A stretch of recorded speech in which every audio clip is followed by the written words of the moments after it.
తిరుపతిలో శ్రీవారికి మొక్కులు చెల్లించుకున్నారు టీడీపీ నేతలు. అలిపిరి పాదాల మండపం వద్ద 1001 టెంకాయలు కొట్టి గోవింద నామస్మరణ చేశారు.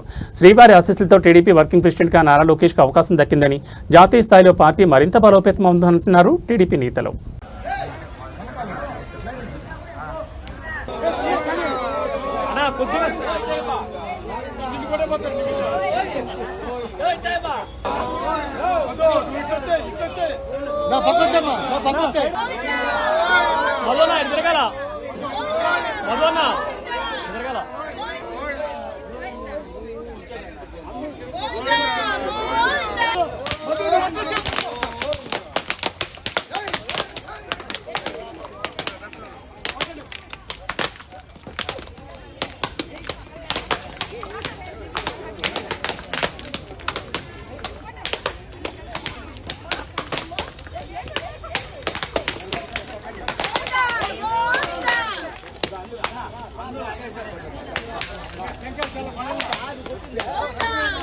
Venga,